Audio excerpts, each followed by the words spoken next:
నమస్తే. మన గాంధీగిరి వార్తలకు స్వాగతం. రామగుండం పారిశ్రామిక ప్రాంత రౌండప్. ఈరోజు గాంధీగిరి అందిస్తున్న ప్రత్యేక వార్తలు చదువుతున్నది దయానంద్ గాంధీ. వార్తల్లోని ముఖ్యాంశాలు. కొనసాగుతున్న లాయర్ల పోరాటం, అడ్వకేట్ల దీక్షకు హరీష్ రెడ్డి మద్దతు, ప్రజాపాలనలో మేయర్, కలెక్టర్, పోలీస్ మహిళామణులకు ఏసీపీ సత్కారము. వివరాలు. ఈ రోజు గాంధీగిరి వార్తలను సమర్పిస్తున్నది శ్రీకాంత్ కంటి దవాఖానా. కోల్బెల్ కు కంటిపాప, అన్ని వర్గాలకు వెలుగు కిరణం. డాక్టర్ శ్రీకాంత్ సారథ్యంలో వైద్య సేవల్లో శ్రీకాంత్ కంటి దవాఖానా.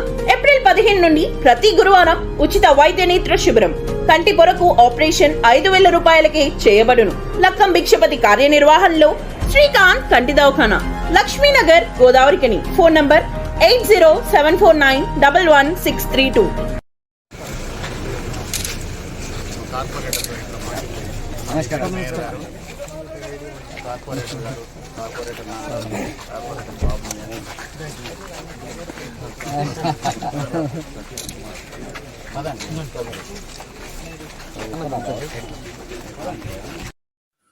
చెత్తను బయట పడవేస్తే చట్ట ప్రకారం చర్యలు తప్పవని రామగుండం నగర మేయర్ మహంకాళి స్వామి అన్నారు. ప్రజాపాలన ప్రగతి ప్రణాళిక కార్యక్రమంలో భాగంగా జిల్లా కలెక్టర్ కోయశ్రీ హర్షతో కలిసి 49వ డివిజన్ మార్కండే కాలంలో ఈరోజు నాలా పూడికతీత పన్నును పరిశీలించారు. ఈ సందర్భంగా ఆయన మాట్లాడుతూ, కేవలం 40 రూపాయలకు ర్యాక్ పిక్కర్కు చెల్లిస్తే నెల రోజులు ఇంటి వద్ద నుండి చెత్త సేకరిస్తారన్నారు. నగరపాలక సంస్థ కోట్లాది రూపాయలు ఏం చేస్తూ వాహనాలను కొనుగోలు చేసి పారిశుద్ధ్య సిబ్బంది నియమిస్తే ఇంటి ముందుకు వచ్చే సిబ్బందికి ఇవ్వకుండా రోడ్లు, కాలువలు, ఖాళీ స్థలాల్లో చెత్తను పడవేయడం విచారకరమన్నారు. ప్రజల ఆరోగ్యాన్ని దృష్టిలో ఉంచుకొని చెత్త బయట పడవేస్తున్న వారికి 500 రూపాయల జరిమానా విధించే యోచన చేస్తున్నామన్నారు. ఏళ్ల తరబడి కాలువల్లో పూడిక తీయడంతో మురుగునీరు నిలిచి పందులు, దోమల బెడద తీవ్రతరమైందన్నారు. జిల్లా కలెక్టర్ సూచనల మేరకు పారిశుద్ధ్య వాహనాలు అద్దెకు తీసుకొని అదనపు సిబ్బంది ఉపయోగించుకొని పూర్తి స్థాయిలో కాలువల పూడికతీత పనులు చేపడతామన్నారు. ఎమ్మెల్యే రాజ్ ఠాకూర్ మక్కాన్ సింగ్ ఆలోచనకు అనుగుణంగా నగరాన్ని క్లీన్ అండ్ గ్రీన్ రామగుండంగా తీర్చిదిద్దడం లక్ష్యంగా పనిచేస్తున్నామన్నారు. ఈ సందర్భంగా ఆయన దగ్గరుండి పారిశుద్ధ్య సిబ్బందికి సూచనలు ఇస్తూ నాలాలో పూడిక తీయించారు.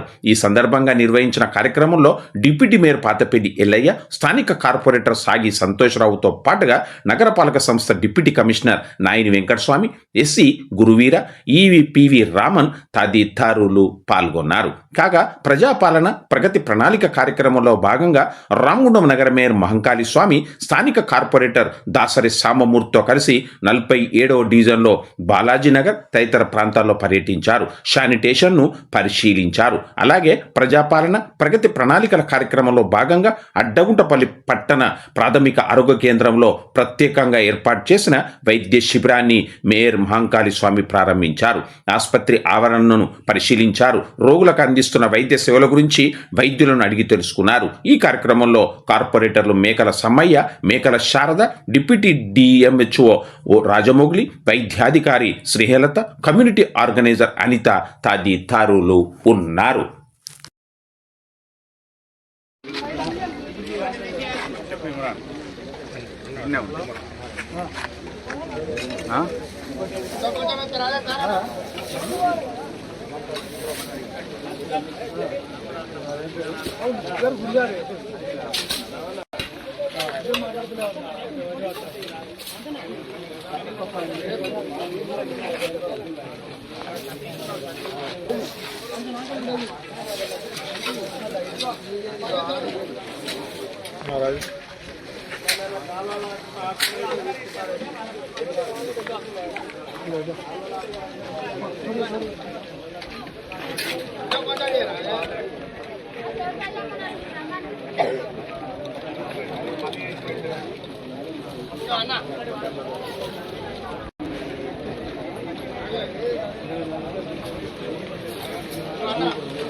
తొమ్మిది రోజులు గౌరవ ఎమ్మెల్యే గారి నేతృత్వంలో పూర్తి స్థాయిలో ఒక నిబద్ధతతోటి నిజాయితీగా దీన్ని అంతటి పూర్తి చేస్తామని కోరుతా ఉన్నాం.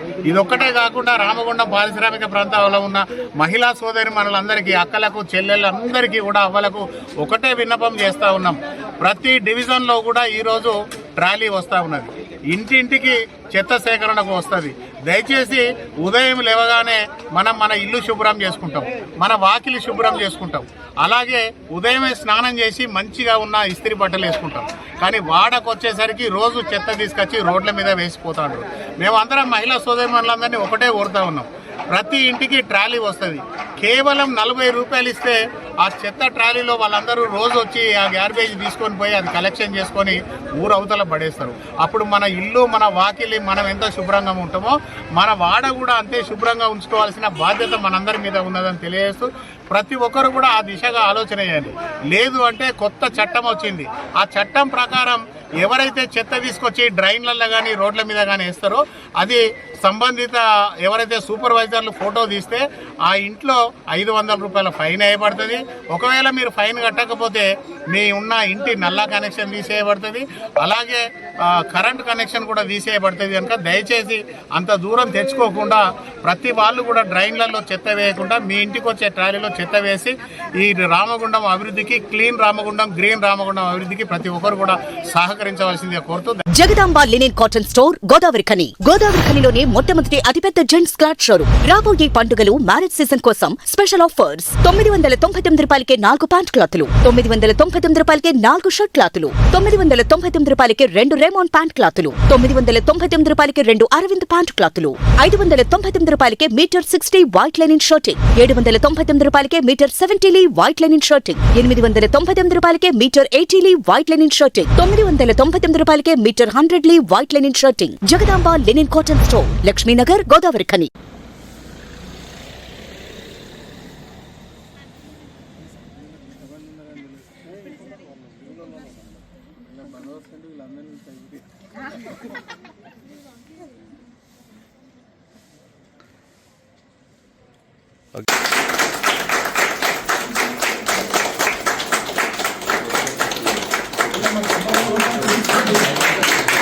Happy women's day.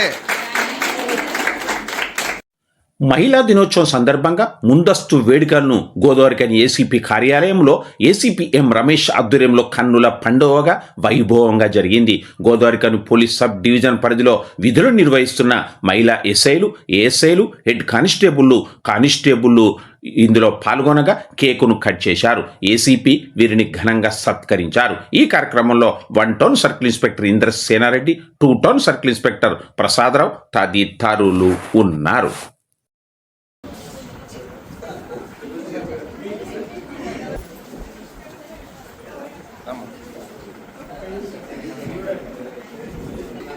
అమ్మా సీరియస్.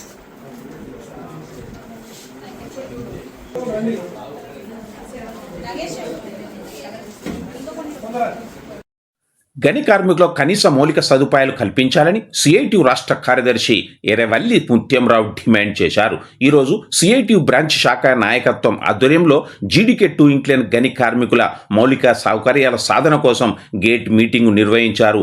గేటు ముందు ధర్నా చేపట్టారు. ఈ సందర్భంగా సిఐటియు రాష్ట్ర కార్యదర్శి ఎర్రవల్లి ముత్యంరావు, మెండె శ్రీనివాస్ మాట్లాడారు. ఉద్యోగస్తులతో సంతకాలు చేయించిన సమస్యల వినతి పత్రాన్ని గని మేనేజర్కు అందించారు. అనంతరం సిఐటియు పోరాటాలకు ఆకర్షితులైన ఉద్యోగస్తులు ఏ కుమార్, జి బాబురావు, ఎండి గౌసుద్దీన్, టి శ్రీనివాస్ యూనియన్లో చేరారు. ఈ కార్యక్రమంలో నాయకులు ఆరేపల్లి రాజమౌళి, అనబోయిని శంకర్, పుప్పాల శ్రీనివాసరావు, పెండ్యం సమ్మయ్య, మేదరి కుమార్, గద్దె జనార్దన్ రెడ్డి తదితరులు ఉన్నారు.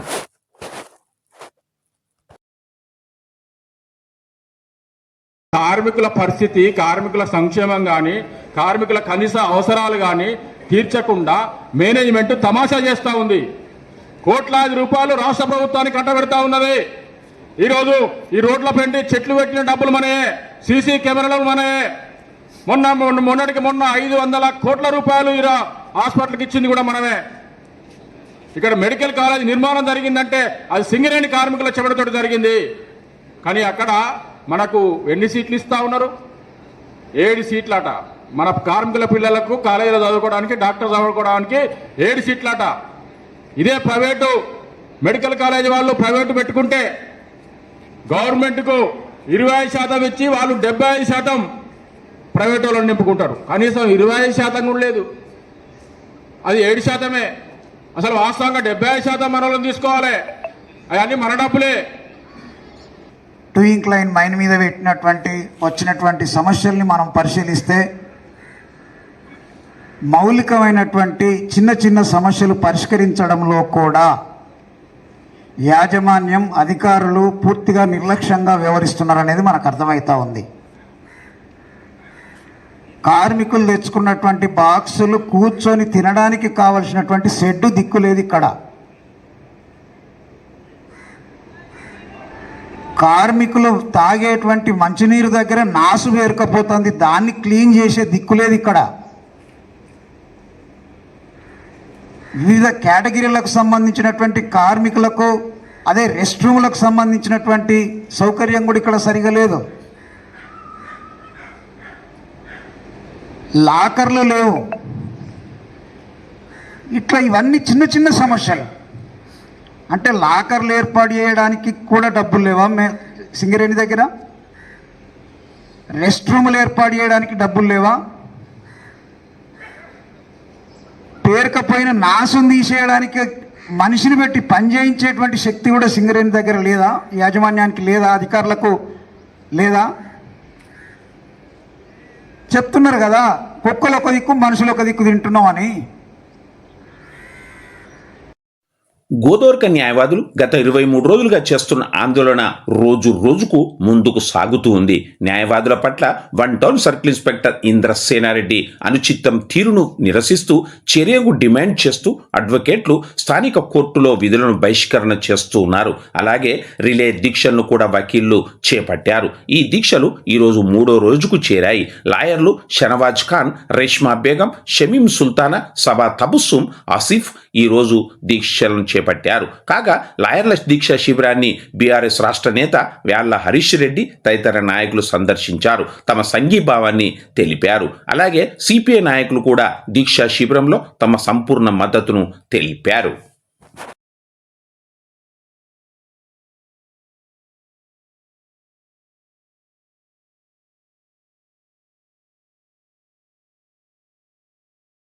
ఇటువంటి సంఘటనలు గోదావరికంలో అనేకం జరిగినాయి. ఏదేమైనప్పటికీ కూడా సంధానంగా ఉండి న్యాయ వ్యవస్థను కాపాడడం కోసం కృషి చేస్తున్నటువంటి న్యాయవాదులు రక్షించడం అనేది సిబిఐ పార్టీ పక్షాన మేము గోదావరికంలో ఒక మంచి సాంప్రదాయం ఉంది. ఎవరు ఏమున్నారో మరి సిఐ గారు ఒకే వైపు కొమ్ము కాయడం అనేది సరైనటువంటి న్యాయవాదులు చేస్తున్నటువంటి ఈ పోరాటం ఇది ఒక్కరి సమస్య కాదు. ఇక్కడ ఉన్నటువంటి పాలకులు వాళ్ళకు సంబంధించినటువంటి ప్రత్యేకమైన రాజ్యాంగాన్ని ఏమన్నా రాసుకున్నారా అని చెప్పి మేము అడుగుతున్నాం. ఎలక్షన్ కమిషన్ నోటిఫికేషన్ వచ్చిన తర్వాత 50,000కు పైచిలకు డబ్బులు పట్టుకొని తిరగరాదని చెప్పి స్పష్టమైనటువంటి నిబంధనలు ఉన్నప్పటికీ రాజకీయంగా ఒక కుటుంబాన్ని, ఒక పార్టీని నష్టపరచాలనే దురుద్దేశంతో ఇక్కడ ఉన్నటువంటి పోలీస్ అధికారులను వాడుకొని ఎలక్షన్లలో డబ్బులు వంచుతురనే నెపాన్ని వేసి 50,000కు తక్కువ డబ్బులు ఉన్నప్పటికీ అనధికారికంగా కేసులు నమోదు చేయాలన్నటువంటి ప్రయత్నం, ఆ తర్వాత మా తమ్ముడు న్యాయవాది మీద దాడిని మేము ఖండిస్తూ ఉన్నాం. ఇప్పటికీ కూడా అధికారులు కానీ రాష్ట్ర ప్రభుత్వం కానీ ఎస్సీ ఎస్టీ చట్టాన్ని ఎందుకు అమలు చేయలేదు? ఇక్కడ రాజ్ ఠాకూర్ చట్టం నడుస్తుందని చెప్పి మేము అడుగుతున్నాం. రామగుండంలో సిఐని వెంటనే సస్పెండ్ చేయకుండా మీ అడుగులకు మడుగులొత్తుతాడని చెప్పి ఇవాళ సిఐని ఇక్కడనే ఉంచే ప్రయత్నం చేస్తే రేపు పొద్దున మీ గద్దె కదులుతుందని చెప్పి మేము ఇక్కడ నుండి మీకు చెప్తా ఉన్నాం. భారత కమ్యూనిస్టు పార్టీగా గత ఎన్నికల్లో మీరు అధికారంలోకి రావడానికి మేము పనిచేసినటువంటి విశ్వాసాన్ని కూడా మర్చిపోయి కమ్యూనిస్టు పార్టీకి అన్యాయం చేసే పద్ధతుల్లో, న్యాయం కోసం కొట్లాడే న్యాయవాదులకు అన్యాయం చేసే పద్ధతుల్లో ఇక్కడ అధికార యంత్రాంగం పనిచేస్తూ ఉన్నది. భారత కమ్యూనిస్టు పార్టీగా ఇక్కడ నుండి మేము రెఫరెండం ఇస్తా ఉన్నాం. వచ్చే 15 రోజుల లోపల ఇక్కడ ఉన్నటువంటి సిఐని సస్పెండ్ చేయడంతో పాటు దాడి చేసినటువంటి గన్మెన్ వెంటనే సస్పెండ్ చేయకపోతే భారత కమ్యూనిస్టు పార్టీ కూడా ప్రత్యక్ష పోరాటంలకు దిగవలసి వస్తుందని చెప్పి మేము అధికార యంత్రాంగాన్ని హెచ్చరిస్తా ఉన్నాం. ఏదో తప్పు పని చేసిందని చెప్పేసి ఆ డబ్బుని కాన్ఫిస్కేట్ చేస్తూ మరి ఆయన మ్యాన్ హ్యాండిల్ చేస్తూ చెప్పలేని విధంగా తిడుతూ అవమానపరిచారు. ఇవాళ దాకా కూడా సిఐ గారి మీరు క్యారెక్టర్ చూస్తే ఈ ప్రభుత్వం వచ్చినప్పటి నుండి అనేకమైనటువంటి కాంట్రవర్సీలు ఆయన మీద, సామాన్య ప్రజల మీద చేతులు చేసుకోవడాలు, తిట్టడాలు, ఫేక్ కేసులు పెట్టడాలు, లేకపోతే ప్రతిపక్ష పార్టీల నాయకుల మీద కార్యకర్తల మీద లేనిపోని విధంగా వేధింపులకు గురి చేయడాలు, ఇవన్నీ గడిచినటువంటి 2.5 సంవత్సరాలుగా గోదావరిఖని ప్రజలు నిత్యం నరకం అనుభవిస్తున్నారు. ఆయన వల్ల చాలా మందిని చేసుకున్నాడు, చాలా మందిని బూతులు తిట్టిండు. మొన్న ఎలక్షన్స్లో అయితే నాకు అర్థం కాదు పోలీసు వాళ్ళకి ఏమవసరమేమో, కేవలం అధికార పార్టీ వాళ్ళకేమో ఒక సెక్యూరిటీ విధంగా పనిచేస్తూ మిగతా ప్రతిపక్ష పార్టీ నాయకులందరి చుట్టూ, అది న్యాయవాదులు కానివ్వండి లేకపోతే దుకాణదారులు కానివ్వండి, ఎవరైనా కానీ అధికార పార్టీకి వ్యతిరేకంగా ఉన్న ప్రతి ఒక్కరి ఇంటి మీద నిఘా పెట్టిరు. ఇది కంప్లీట్గా ఇల్లీగల్. ఇది అసలు న్యాయవాదులు అనేవాళ్ళు ఎవరండి? ఇక్కడ వాస్తవానికి మన సొసైటీలో జరుగుతున్నటువంటి క్రైమ్ లేకపోతే బాధితులు ఎవరైతే విక్టిమ్స్ ఉంటారో వాళ్ళ పక్షాన నిలుస్తున్నటువంటి ఒక డీసెంట్ ఎడ్యుకేటెడ్ ప్రొఫెషనల్స్ వీళ్ళు లేకపోతే ఇలా ప్రజలు, పేద ప్రజలు బతకగలుగుతారు. ఇలా పెత్తందారులు కానివ్వండి, పెద్ద పెద్ద నాయకుల చేతిలో నలిగిపోతున్నటువంటి పేదల పక్షాన నిలుస్తున్నటువంటి న్యాయవాదులను ఈ రకంగా హింసించడము ఎంతవరకు సమంజసమో మరి సిఐ ఆలోచించుకోవాలి. ఈ సిఐ ఎవరి చేతిలో మనిషి కూడా మనందరికీ తెలుసు. స్థానికంగా రాజ్ ఠాకూర్ మక్కాన్ సింగ్ ఎమ్మెల్యే గారు ఏరి కోరి తెచ్చుకొని ఇవాటి దాకా ఇన్ని కాంట్రవర్సీలు జరుగుతున్నా, పోలీస్ వ్యవస్థకి ఇంత చెడ్డ పేరు తీసుకొస్తున్నా కానీ ఇప్పటిదాకా ఆయన ట్రాన్స్ఫర్ చేయరు, ఆయన మీద ఒక విచారణ కమిషన్ వేయరు. మొన్న ఈ న్యాయవాదులందరూ కలిసి కమిషనర్ గారిని కంప్లైంట్ చేస్తే మేము విచారణ జరిపిస్తాం, ఇన్వెస్టిగేషన్ చేస్తామన్నారు. ఇవాటి దాకా దాని అతిగతి లేదు. అది ఏం జరుగుతుంది ఇక్కడ నాకు అర్థం కాదు. అంటే కేవలము ఆయన చెప్తున్నటువంటి పనులు చేస్తున్నటువంటి పోలీస్ ఆఫీసర్ని మార్చడానికి ఆయనకు మనసు వస్తుంది. ప్రజలు ఏమన్నా అయిపోనివ్వండి, న్యాయవాదులు ఏమన్నా అయిపోనివ్వండి, బిజినెస్ మెన్ ఏమన్నా అయిపోయింది, కార్మికులు ఏమన్నా అయిపోనివ్వండి, ఆయనకు కావాల్సింది నేను చెప్తున్న పని జీ హుజూర్ అనుకుంటా చేస్తుందా లేదా అని ఒక పోలీస్ ఆఫీసర్ కావాలని. ఇంత దారుణంగా ఇలా 2 మందిని హింసిస్తున్నటువంటి ఆయనకి తీసేయడానికి ఏం నొప్పి కలుగుతుందండి నాకు అర్థం కాదు. ఇలా పట్టణం మొత్తం విధులు బహిష్కరించి న్యాయవాదులు ఇక్కడ కూర్చున్నారు. దాదాపు 5-6 రోజులుగా వస్తుంది. పోయిన నెల నుంచి ఈ సమస్య అందరికీ తెలుసు. మరి ఎమ్మెల్యే గారు ఇలాంటి దాకా ఇక్కడికి ఎందుకు రాని నాకు అర్థమైతలేదు. ఏం చేస్తున్నారు వారికి అంత పెద్ద బిజీ పనులు ఏమున్నాయి? బయట డిప్యూటీ ముఖ్యమంత్రి గారి కొడుకు రిసెప్షన్లో బరాతులలో కత్తులు పట్టుకొని అక్కడ డ్యాన్స్ చేస్తాడు. ఇక్కడ న్యాయమైనటువంటి న్యాయవాదుల సమస్యలు తీర్చడానికి ఇక్కడికి రాడా? ప్రతి ఒక్కరిని ఎవరిని చూసినా వదిలేడు ఆయన. కేవలం ఎమ్మెల్యే వ్యక్తులు ఎవరైతే ఉంటారో వాళ్ళకి కొమ్ము కాసే విధంగా ప్రవర్తిస్తున్నాడు. మిగతా సంఘంలో పెద్ద పెద్ద వాళ్ళు ఎవరున్నా కానీ వాళ్ళకి రెస్పెక్ట్ లేదు. ఇక్కడ వాళ్ళకి కావాల్సినటువంటి ఏది కూడా పని జరగదు. ఇక్కడ ప్రతి ఒక్కటి ఫేక్ కేసులే అండి. మొన్న రామగుండంలో ఒక అబ్బాయి ఉంటాడు, జరుపుల శ్రీనివాస్ అని ఒక ఎస్టీ కులానికి చెందినటువంటి ఒక పిల్లాడు సోషల్ మీడియాలో ఏదో పోస్ట్ పెడితే ఒక అంతర్రాష్ట్ర లేకపోతే అంతర్జాతీయ తీవ్రవాదిని కదా ముసుగు కప్పి పోలీసులు అదే మీడియా ముందట ప్రవేశపెట్టినట్టు పెట్టిండు. ఆయన చేసింది ఏంటంటే ఒక పెట్టి కేసు, అది సోషల్ మీడియాలో ఏదో పోస్ట్ పెట్టిందంట. వాస్తవానికి ఇలా సోషల్ మీడియాలో పెట్టిన పోస్టులకు కూడా హైకోర్టు ఆర్డర్స్ ప్రకారం కేసులు పెట్టద్దు. ఈ అన్నది కూడా ఇలా ఫోన్ కాన్ఫిస్కేట్ చేయాలి. ఫోన్ ఎట్లా హ్యాండిల్ వాళ్ళు తీసుకుంటారండి నాకు అర్థం కాదు. ఏ చట్టానికి లోబడి, ఏ సెక్షన్కి లోబడి వాళ్ళు ఫోన్లు తీసుకుంటారు? డిజిటల్ డివైసెస్ తీసుకోవాలంటే ఒక నోటీస్ ఇవ్వాలి. బిఎన్ఎస్ చట్టం ప్రకారం డిజిటల్ డివైసెస్ తీసుకోవాలంటే హ్యాండ్ ఓవర్ చేయాలంటే ఒక నోటీస్ ఇవ్వాలి. నోటీస్ ఇవ్వకుండా ఆయన ఫోన్ తీసుకున్నారు. డబ్బులు కూడా 50,000 కంటే తక్కువ ఉంటే అసలు తీసుకోవాల్సినటువంటి అవసరం లేదు. ఇలా ఎలక్షన్ కమిషన్ రూల్స్ ప్రకారం ఆయనని కొట్టినరు. మరి ఇవాళ దాకా కనీసము దీని మీద విచారణ అనేది జరుగుతలేదు. అధికార పార్టీకి ఎవరైనా వ్యతిరేకంగా చిన్నగా ఒక పని చేస్తే ఆయననేమో రాత్రికి ఆగమేఘాల మీద ట్రాన్స్ఫర్ చేస్తారు. ఇవాళ ఒక న్యాయవాదికి అన్యాయం జరిగితే ఆయన మీద ఎటువంటి చట్టము, ఎటువంటి కేసు జరగదు.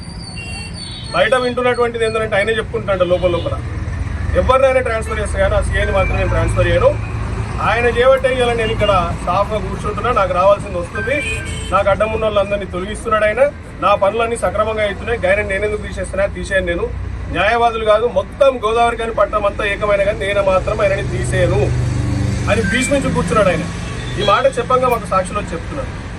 అంటే ఆయనకు ఓట్లేసి గెలిపించినటువంటి ప్రజల వ్యతలు, ప్రజల బాధలు పట్టవు. ఆయనకు కావాల్సిందల్లా ఆయనకు జరుగుతున్నటువంటి పనులు సక్రమంగా జరుగుతున్నాయా, ఆయనకున్నటువంటి వ్యతిరేకుల్ని తొలగిస్తున్నాడా లేదా, దీని పట్ల గోదావరి కానీ రామగుండం ప్రాంత ప్రజలందరూ కూడా అప్రమత్తమై ఈ పోలీసు చేస్తున్నటువంటి కీచకపు పనులు వీటన్నిటిని కూడా ఎక్కడికక్కడ ప్రశ్నించాల్సిందిగా మేము కోరుతున్నాం. మొన్నటికి మొన్న చూసినాం మనం ఇదే చౌరస్తాలో ఒక సామాన్య వ్యక్తి, ఆకులు అమ్ముకునే వ్యక్తి మల్లేష్ అన్న, ఆయన ఆయనకు ఆల్రెడీ పట్టాకున్నటువంటి భూమిలో కట్టుకున్నటువంటి ఇల్లుని అడ్డదిడ్డంగా జేసీబీలో వచ్చేసి కూల్చేసారు. అది ఎవరు కూల్చేసారు మరి? ఆ సీఐకి ఇంతవరకు పట్టింపు గిట్ట దాని గురించి ఇంతవరకు విచారణ చేసి బయట పెట్టలేదు. అక్కడికి కూడా ఎవరైనా నాయకులు అయితే వాళ్ళని బెదిరింపులే, వీడియోలో రికార్డ్ అయినాయి అవన్నీ కూడా. మా పార్టీ నాయకులు అయితే వాళ్ళని బెదిరిస్తారు, సిపిఐ నాయకులు అయితే వాళ్ళని బెదిరింపులే, బీజేపీ వాళ్ళు వెళ్ళినా వాళ్ళని బెదిరింపులే. అసలు నాకు అర్థమైతలేదు, ఇక్కడ పోలీస్ రాజ్యం నడుస్తుందా, ప్రజాస్వామ్యం నడుస్తుందా? కమిషనర్ గారికి ఏం పట్టింపు ఉండదా? ఇక్కడ కలెక్టర్ గారికి పట్టింపు ఉండదా? ప్రజల్ని ఇంతగా నేరుగా హింసిస్తున్నటువంటి పోలీసుల్ని మీరు ట్రాన్స్ఫర్ చేయరా, అటాచ్ చేయరా కమిషనరేట్కి? అటాచ్ చేసి మీరు కమిషన్ని స్టార్ట్ చేయండి. మీరు జరుగుతున్నటువంటి విషయాల పట్ల తెలుసుకోండి, అసలు ఏం జరుగుతుందనేది. చాలా మంది గల్లలు బట్టి కొట్టింది ఇక్కడ ఆయన. ఇలా ఇదే కాదండి, పక్కన మండలం అంతర్గామ ఎస్ఐ కూడా, అది కూడా అయినది కూడా అదే వ్యవహారం. అక్కడి నుంచి అడ్డదీటంగా బూడిద దందా ద్వారా ఆయనకు వస్తున్నటువంటి డబ్బుల్ని ఎవరైనా కొంచెం అటు ఇటు మెసిలిస్తే ఆ అంతర్గామ ఎస్ఐ అక్కడ ప్రత్యక్షమవుతారు, వెంకటస్వామి. అంటే ఈ రామగుండం నియోజకవర్గంలో జరుగుతున్నటువంటి అన్ని పోలీసు జరుగుతలేవు. రాష్ట్రం మొత్తం మీద పోలీసు రాజ్యం నడుస్తుంది, ప్రజాస్వామ్యం అనేది లేదు ఇక్కడ ఎట్టి పరిస్థితుల్లో. వాస్తవంగా ఆయన ప్రజాస్వామ్యం కూడా ఇష్టం ఉండదు ఆయనకి. ఎవరైనా న్యాయంగా మాట్లాడితే అలా ముందట వాళ్ళని బూతులు తిట్టడము, బెదిరియడం, పంపించడం. ఈ పద్ధతి మానుకోవాలి. గోదావరిఖని పట్టణంలో రామగుండం నియోజకవర్గంలో అనేకమైనటువంటి సమస్యలు ఉన్నాయి. ఇలా లా అండ్ ఆర్డర్ సమస్యలు ఉన్నాయి. ఇలా గంజాయి విచ్చలవిడిగా సరఫరా అవుతుంది. దాని మీద పెట్టాల్సినటువంటి దృష్టి ఇలా సంఘసేవ చేస్తున్నటువంటి న్యాయవాద సోదరుల మీద, వీళ్ళ మీద పెట్టడం ఏంది నాకు అర్థమవుతలేదు. వీళ్ళని హింసించడం ఎందుకు? చేతనైతే గోదావరి ఖనిలో ఎవరైతే గంజాయి సరఫరా చేస్తున్నారో వాళ్ళని దొరకబట్టండి, కట్టడి చేయండి. గంజాయి సరఫరా క్రైమ్ని కట్టడి చేయండి, అంతే తప్ప న్యాయాన్ని, న్యాయవాదుల్ని హింసించకండి. ఎమ్మెల్యే గారు మీకు పదేగా చెప్తున్నాం మేము. It is our humble request. వీళ్ళందరి తరఫున కూడా ఒక రిక్వెస్ట్ చేస్తున్నాము. మీరు ఇక్కడికి రండి, వీళ్ళ సమస్య వినండి. విని మీ ముందటే వీళ్ళు క్యాంప్ ఆఫీస్ పిలుచుకుంటారా, ఇక్కడనే సిఐని పిలుచుకుంటారా, పిలుచుకొని కూర్చోబెట్టుకొని ఈ సమస్యని సత్వరమే పరిష్కారం చేయండి. లేని ఎడల ఖచ్చితంగా ఇది స్ప్రెడ్ అవుతుంది, పబ్లిక్లోకి వెళ్తుంది. ఇది ఆల్రెడీ బలంగా వెళ్తున్నాయి ఇవన్నీ కూడా. పబ్లికే రేపు తిరగబడి మిమ్మల్ని కుర్చీ దింపే రోజు కూడా వస్తుంది. అక్కడి దాకా తెచ్చుకోకుండా మీరు ఇక్కడికి వచ్చి న్యాయంగా వీళ్ళని కూర్చొని వీళ్ళ సమస్యను పరిష్కరిస్తారని చెప్పేసి మేము కోరుకుంటున్నాం. ఇంతటితో గాంధీగిరి వార్తలు సమాప్తం. నమస్కారం.